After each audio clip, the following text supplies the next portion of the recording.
Hi, everyone, and welcome to the Wine Enthusiast podcast. My name is Samantha Setti, and I'm the senior web producer here at Wine Enthusiast. Today, I have the pleasure to speak with Jenny Lefcourt, founder of her own natural wine importing business, Jenny and Francois Selections. Since founding her company in 2000, Jenny has played an influential role in spearheading the natural wine movement in the United States. Some may argue her portfolio reads like an elite team roster of some of the most well-loved producers in the organic and biodynamic wine scene, a sector of the industry that is more popular than ever. I'm here with Jenny today to discuss recent changes in the natural wine industry, including updates to the USDA's strengthening organic enforcement rule and other labeling protocols. With many leaders in the space left in limbo, we can't help but ask, how have these changes impacted producers small and large? What does this mean for the organic wine scene and the consumer moving forward? And are the new regulations really the issue, or is there a larger problem at hand when it comes to the prioritization and support of wine as an agricultural product? Clearly, we have a lot to talk about.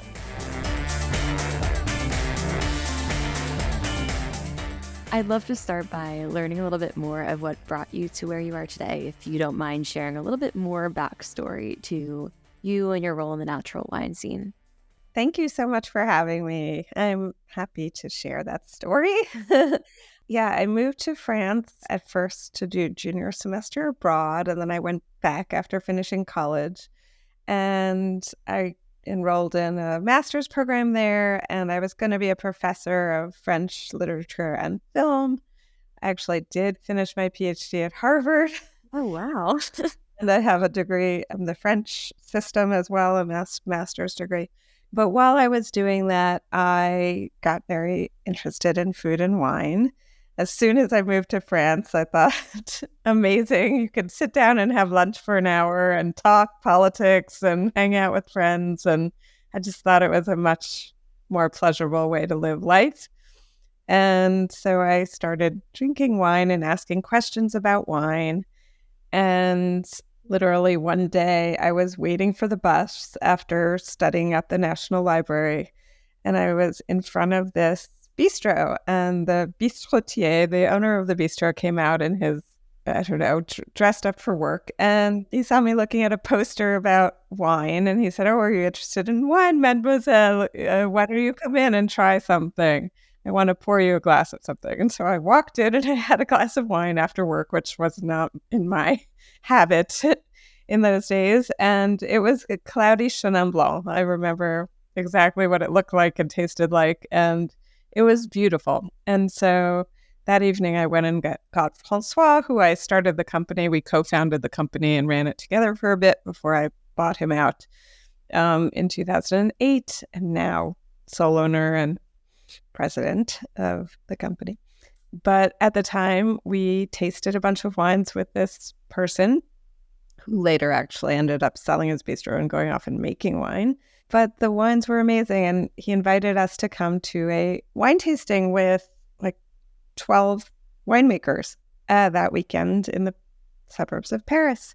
And so we went off to this tasting and tasted and asked questions, and all the wines were alive and different from what I had tasted thus far in the US, especially, but they were similar to wines we tasted at certain friends' houses and certain bistros that we liked in Paris, in that they were just alive, aromatic, pleasurable, good acid, great with food.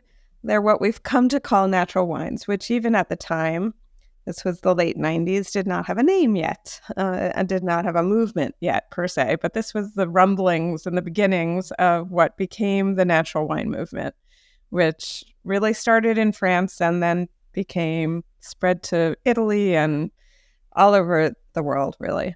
It's become a huge international movement. But at the time, we went to this tasting, and what struck me was that all the producers said, well, we grow our grapes organically or biodynamically. We use no synthetic chemicals in the vines and no synthetic herbicides. And then in our winemaking, we also just use the grapes, fermented grapes, none of the hundreds of additives that are permissible in winemaking. We use indigenous yeast. We don't filter. We don't add sugar. We don't add tartaric acid. We don't add flavored yeast. So they all had a very similar way of describing their process. And what was interesting in this beginning was that none of them knew each other really, and every one of them felt very alone in what they were doing. They had the impression that they were like the ugly duckling of their village, of their appellation, of their corner of France. And so there wasn't quite yet a movement. And what these tastings did oftentimes was bring people together to talk about how they did things similarly to each other. And once those started up, and there were more and more tastings of this type of wine, it really did become a movement. Wow. Thank you for sharing all of that. It sounds like your first confrontation with wine was natural wine then, because you're kind of like there doing your PhD, and then suddenly all this time in France ended up stumbling into wine. Yes, it was very almost random. And when I came back to New York, I didn't see any of these bottles, and I wanted to share them with friends and family. It was very crazy. Yeah. So did you spend a lot of time going back and forth between France and New York? Are you originally from New York? I am born and raised New York City. Same. Awesome. And you found that like things were different there then versus Europe in, say, the 90s. Yes, things were different. I mean, we're a young country in wine and in sort of drinking everyday wine and that sort of love of food and wine. And it's much more recent here. When I started the company, there were way less even boutique wine shops. It was much more traditional. And so prior to this, you mentioned too that in Europe, they weren't calling this the natural wine movement. It was just kind of this thing they were doing. Yeah, exactly. It was a thing they were doing. It was groups of friends. It slowly formed into a group. And then after that, there's different groups. There was sort of the natural wine group and the biodynamic group and the organic group, and definitely different groups doing similar and overlapping things, but not always with exactly the same rules or philosophies. So for listeners who aren't fully familiar, and honestly, I could always use a clarity on this too, we hear these terms organic, natural, biodynamic. What's the difference, and where do you consider yourself falling under? Yeah, so organically grown grapes are grapes which are grown without any synthetic chemicals, whether it be herbicides or pesticides. So it's similar to organic agriculture. There's a certification. You have to work for many years without chemicals to become certified. It's very serious. It's about farming. Once you grow organic grapes, there's also something called biodynamic farming, which is kind of one step beyond that, in that it's really about facilitating biodiversity. So it's thinking about ways in which a vineyard or a farm can become hospitable to an enormous amount of diversity in terms of flora, fauna, insects, animals, everything. And so there's ways to facilitate that. There's planting different things. You can have a farm which doesn't only purely grow grapes, but also grows wheat and fruit and has animals, and making composting is important in biodynamics. There's different biodynamic preparations that are used to encourage biodiversity. So that's sort of another level of farming. Then there's the winemaking itself. And what we call natural wine comes from grapes that are grown organically or biodynamically. But then in the winemaking as well, there's a simplicity. It's having confidence that the grapes are of quality, that they're well balanced, and taking those grapes and they ferment from the indigenous yeast that are present on the skins of the grapes, and they transform the sugar into alcohol. So it's just fermented grapes.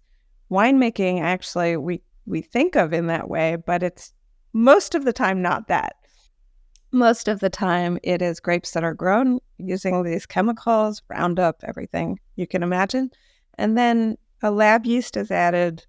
Well, sulfites are added to the grapes to kill off any yeast and bacteria that are present. And then a lab yeast is used to get the fermentation going. And sometimes that lab yeast has a very specific flavor There's mega purple is the most famous one. There's many others. There's enzymes that could be added, sugar, tartaric acid, all kinds of additives. There's reverse osmosis to take out some of the water. There's all kinds of things that can be done to process the grapes and create wine. So some wines are really kind of beverages created using grapes, I would say. And to me, that's not the kinds of wines I'm interested in importing. What I import, we call natural wines. They're wines made with fermented grapes with indigenous yeast, low to no sulfites, and nothing else. That was such a beautiful definition. I think it just clicked for me too that when it comes to agriculture, we have organic and biodynamic, and organic is kind of more about the product, like what is coming out of this harvest, versus biodynamic is taking into consideration that entire ecosystem. And so the implications, I mean, I know people like to talk, is it good or bad? But this is really thinking more of a sustainability lens, really. So that was really cool to hear from your perspective. And when it comes to natural wine, it's so focused on that process, right? So leaving our terms aside, good and bad, what you're importing has a different process than some of those other grapes, well, wines. It really does. It's something different. And, there are more and more organically grown grapes, but it's still a very small portion of what is produced in various countries and regions. And then there's even less what we call natural wine produced. All of this for the consumer can be a bit confusing. Right. We are. So for those who, based on the timing, so we're talking here today kind of in light of a recent change from the USDA and some rules that have gone out. Jenny, I'm sure you could do a much better job than I can explaining the recent change, but it does affect organic labeling and the wines that you are putting out for the consumer. For sure. So, since I started importing wine 24 years ago, since 2000, I have always encouraged the winemakers I work with to get certified if they weren't already certified. That means that there is a certifying agency. EcoCert is one of the biggest in France, for example. Demeter is the biodynamic certificate. But there's a bunch of different organic labeling agencies that come to the vineyard. They make sure that no chemicals are being used. They analyze the end product to make sure that it's grown from organically produced grapes, no traces of chemicals, and they certify. In France, for example, this takes 3 years, the certification process. In most countries, it's 3 or 4 years. So that's a big commitment. It's serious. It's not just about a fad. It is a belief that it's better to grow grapes a certain way. It's a lot of people who do not want to pollute our earth. Traditional vineyards that use chemicals are some of the biggest polluters in the bigger winemaking countries in Europe. It's huge. Just like agriculture is a huge polluter of, our soils, our water, everything. So it's a big deal to make the decision to become a certified organic grape grower. And so because it's easy to say, hey, yes, I grow organic grapes, and to lie about it, even these small producers who are growing organic grapes who say, it's too much time, it's too much bureaucracy, I've really pushed them to say, hey, we really want to be transparent with the consumer. It's really important to get the certification, even if you're doing everything yourself. And oftentimes these are producers who not only are they working in the vines day and night, making their wine, they have to figure out marketing. They need to drive around and sell their wine. They need to export and figure out the rules of export and fill out customs paperwork. It's a lot for a small winery where maybe there's one employee or no employees or 2 employees. That's a lot to ask. So many of them have gone through it in the years since I started. Most of the producers I work with have become certified organic or certified biodynamic, which is wonderful. The difficulty is that the laws in different countries are different. And in California, for example, until recently, a winery could request to be registered as organic without going through the same rigorous controls that European wineries had to go through. So that is upsetting. So there's a new law. It's called the Strengthening Organic Enforcement Law. I think now it's my understanding that there's much stricter rules set up in the US, which is great. I'm all for stricter rules. I'm all for transparency so that the consumers feel confident about what they're purchasing. If you're purchasing organic fruits and vegetables, you want to have confidence that what's labeled as organic is organic. So the same with wine. The difficulty is that for all of these years pushing people to become certified, I've also been pushing for some kind of natural label to say, well, what is more than organic?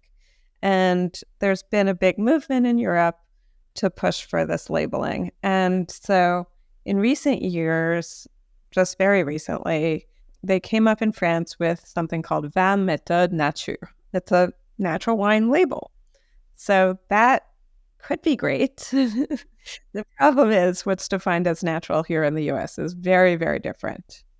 So we can't use that label here. We can't import wines that have that certificate. The other difficulty, of course, is the same one as just the organic certificate generally. It's that these small wineries, it's requiring additional work, additional paperwork, and just not everyone has the time for that. So that's hard because who does have the time? It's big wineries. And big wineries, I think it's great that there's more and more certified organic, larger wineries. But there is something unfair if the paperwork that's required isn't simplified, simple, explained, that there's not help from the government to pay for it, to implement it. It becomes a detriment and it becomes harmful to smaller wineries who are doing maybe better or more true work in terms of creating and encouraging biodiversity. Because biodiversity is what's going to save the planet.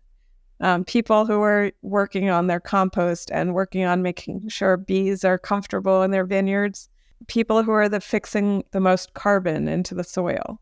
This literally fights global warming, fixing carbon. It's the biodynamic producers who are doing the hardest work. Some of them very small wineries who are spending the time in the vines, in the fruit trees, with their animals to fight global warming, where it's going to be hardest to implement some of these laws around organic certification. So that's difficult. I don't have a set solution to it, but the problem is that it's just becoming more and more difficult. So the other thing that's happened recently... It's also, not to interrupt you, but it's almost disappointing to hear that these individuals and producers who are putting in the work, they're doing the thing, they are incorporating these practices into what is a practice of winemaking after all and producing agriculture, yet they aren't getting the support that they need. And now correct me if I'm wrong, but that means that there are organic wines out there that just don't have that label. And as a consumer, that's just confusing. How are you supposed to know? Yes, it's very confusing. So all I can say is that importers like myself, I try to be a gatekeeper and to curate a selection of wineries and wines that I believe in. And so there is the back label, our name, Jenny and Francois Selection, is on the back label of everything we import. It's sort of our stamp of approval. But I realize, it's better to have an actually official stamp of approval. So hopefully we'll get there. But right now, I'm feeling pretty glum about the whole thing. I was feeling good about having so many wines that were labeled organic or grown from organic grapes. But in Europe recently, so laws have changed, and there's going to be, or maybe is already, a law requiring ingredients to be listed on the label with a QR code. Oh, really? That's really neat. So the QR code on the bottles, people can scan and see what's in their wine. Yes. So I wish that it was a law requiring the ingredients to be printed on the back label. That's easier to see. Like, why should we have to scan a code? You don't have to scan a code to see what's in your food. You just go read what's on the back of the label, which I spend so much time doing when I'm in the supermarket. What's in this? How much sugar is in this? How much? So I wish it was directly on the label, but it's better than nothing. It's something that the 20 Méthodes Nature group, the group of natural winemakers, has been fighting for years. List your ingredients. Natural winemakers can list their ingredients. Grapes, but why should they struggle with certifying their grapes as organic and biodynamic and just see wineries that are adding 40 different products to their wine not have to list anything? That's not fair. And why should all the onus be on people who are actually fighting the good fight? So this is a huge victory wine was the only product that we eat or drink that didn't have a list of ingredients. I was going to say, something that was always very surprising, kind of curious to me is why we go to the grocery store and all of these food items have a nutrition label. And drinks do too. I've been into these prebiotic sodas or like a kombucha or something, and they have a nutrition label. But when you go to the wine section, you get the ABV, you get where it's sourced from, you get the label, you get the importer, but you don't get, I don't even want to say nutrition facts per se, but what's in my bottle. Right, exactly. And when you listen to the debates, which there have been recently, should this law be applied in the U.S., the bigger wineries are saying, well, we don't want to scare the consumers. The consumers think this is something romantic. It's made from grapes that are grown in the winery. Well, if it is made from grapes, list grapes. But the problem is most wines are not just made from grapes. There's lots of other scary things in them that we don't know about. So that's the scandal. So what's crazy is instead of aligning with Europe on this and making things possible for 20 Méthodes Nature to be able to say, okay, this is a natural wine, making things clear that, what are the ingredients in this bottle. Instead of that, the USDA went and passed a different law. So about strengthening organic enforcement law. Great on the one hand, it seems like people have to get certified now. But on the other hand, it sounded like a good law where, we're just making sure people are certified. But it turns out, like 2 weeks before it was implemented, they said, no, actually, importers need a license as well.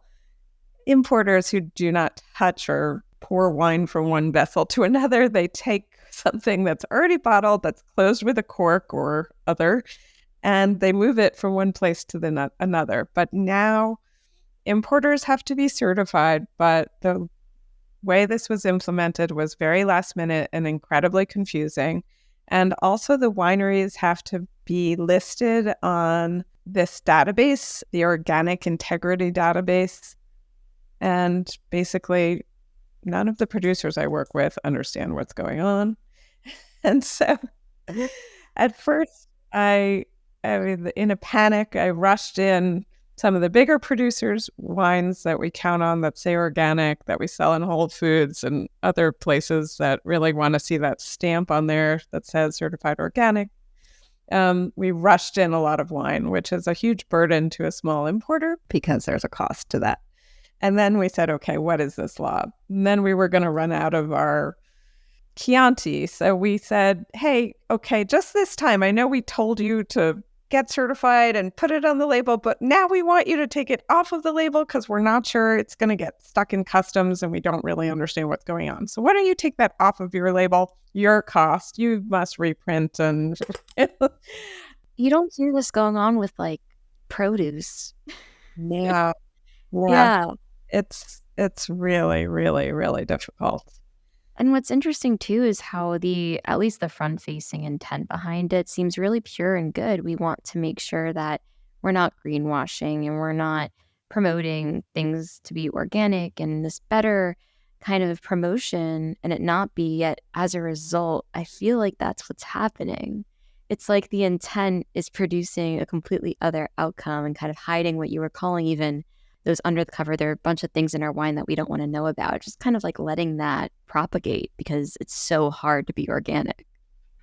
Yeah, it's very, very confusing process. There's just nowhere you can look for a list of very clear rules. Which certification agencies in Europe are acceptable, which aren't. Now we need every single time we send a purchase order to a winery, it has to go to the certification agency who has to approve it and enter it into this database and get a number associated with the order that then they send back to customs that has to then accompany the wine. So talk about, I mean, we've had all kinds of difficulties in the last bunch of years with the tariffs that were imposed by the Trump administration and then canceled by Biden, thank goodness, which almost destroyed our industry. We've had backups in containers because of COVID and difficulty shipping. Then we had too much wine in stock because everyone tried to ship everything at once because of the lack of containers. And now this, which it just feels like I would love to know whose idea this was to make importers get certified and make sure all POs are approved by this USDA who, I mean, they don't even speak to the TTB who approves the labels. There's a lack of communication between agencies. There's a lack of transparency in what the laws actually are. You have to pay experts to get the certification in the first place, which is a penalty to small importers for sure. There's a cost and a time to all of this, which feels an absolute undue burden on my business and others working in the field to try to import wines. And I just wonder, where this came from. Part of me, I mean, I have my theories, like, there's no possibility that any small winemaker or small importer would have requested something like this. So where does this idea come from? I mean, it's just, why should importers need a certification? I'm not growing anything. I'm not transposing anything. There's no way for me to commit fraud. So it's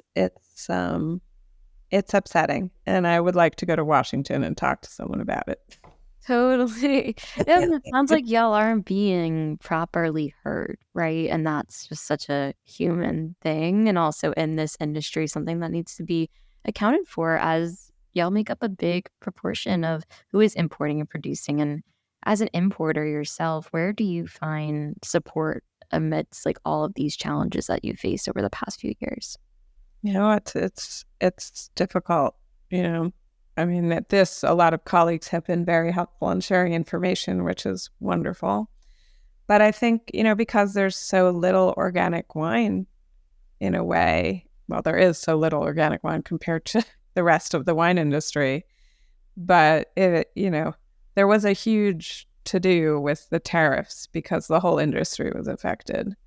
But this kind of law, it affects 100% of my book, almost. We have a few sustainable wines that aren't certified organic, but it affects my business in a way it affects very few other importers because that's my focus and it always has been.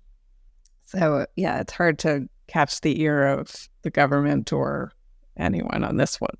Which is interesting because if we even took out the meaning and the beauty away, the demand for natural wine is just increasing, unless I heard incorrectly. More and more people are gravitating towards this beautiful category, and now we're kind of like punishing them by cutting it off because we're making it so difficult, which again, some of that intent makes sense, at least to me. But yeah, I'm curious, what do you think this means for the future of the natural wine scene, which was it was growing rapidly? Is this I'm curious what you think is going to happen next.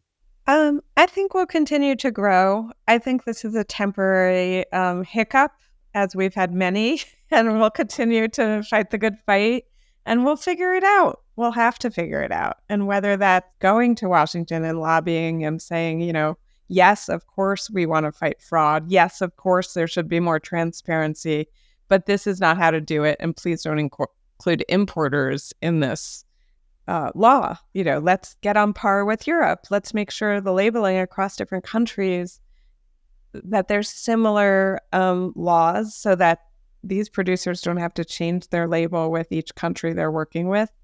Let's all have the same, list of ingredients and laws around organic certification. I believe in certification. I really do. It just has to be easier and less burdensome on small business. And the certification in its in its essence, if you will, it seems like a solution, right? But it doesn't sound like the problem at hand and the situation circumstance of natural winemakers and small producers and small importers is fully understood. And so by not taking the time to fully understand that problem, the solution, it doesn't do anything because it's not addressing what the needs are. Right, correct. I mean, big industry wine doesn't want ingredients on the list. That's understand. I understand that. That's very clear. That's fighting against transparency. I'm fighting for transparency. I'm not against transparency at all. But this has to be easier. It has to be easier, not in terms of the laws around organic viticulture. That should be very strict. There shouldn't be, there's still, in the US, you're still allowed to use certain chemicals, which shouldn't be allowed. I believe in the strictness of these labels. If they're not strict, nobody will believe in them.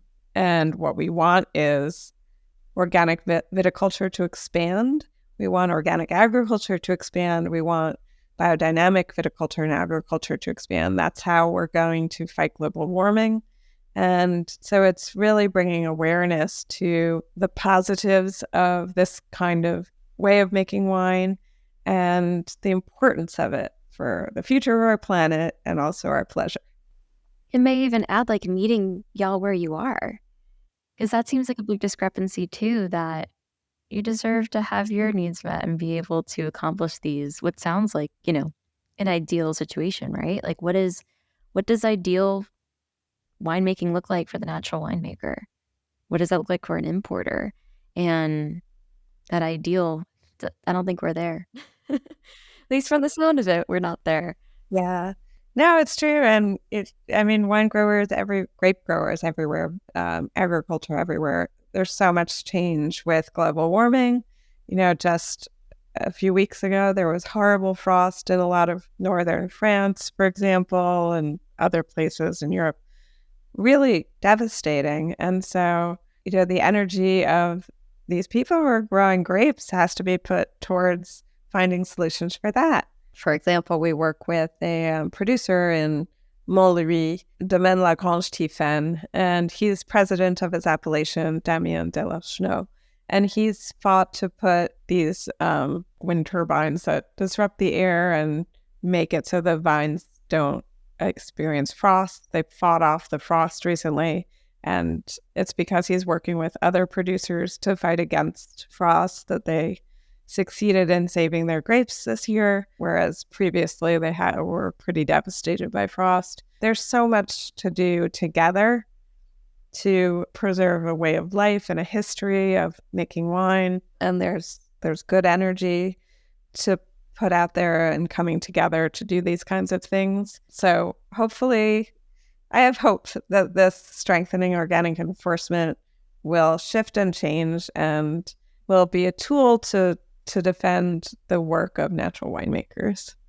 Totally. And perhaps it's time to look abroad for some inspiration, even see what can we learn from others, but then also to take that time and look inward to what's happening in our country and how individuals and companies, both small and large, are being affected by this. It sounds like there is a need, and it reminds you nobody puts baby in the corner. Well, no one puts natural wine in the corner, and it's time to give everyone a voice.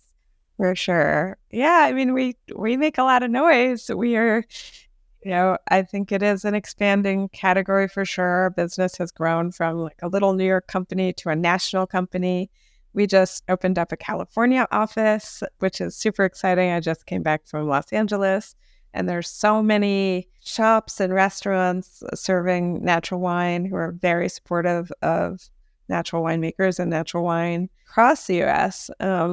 It's exciting, and I believe it will still expand.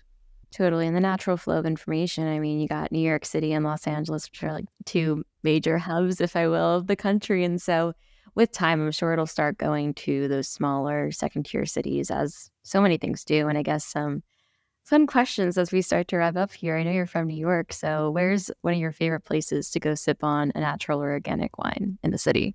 New York City. I can't pick favorites. Name off a few. Let's see. There's the 10 Bells that's been there for forever. There's one in Brooklyn and one in Manhattan. Both fabulous places to go. Gem is another wonderful place. Brooklyn and Lower Manhattan especially are filled with wonderful wine bars focusing on natural wine. Oh, yeah. And then one thing that we ask all our guests is what's in your glass? Favorite wine you've been loving now, or it could be water.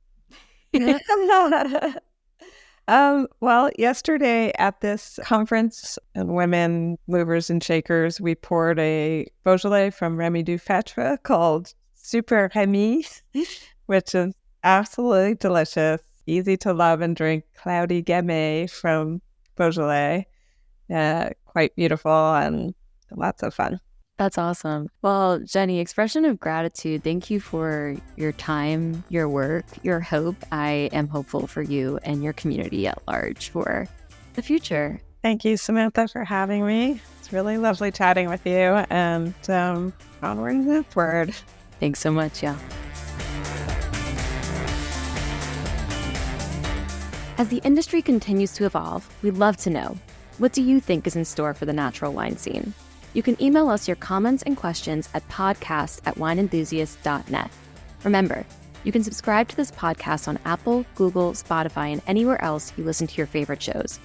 You can also go to wineenthusiast.com/podcast for more episodes and transcripts. I'm Samantha Setti. Thanks for listening.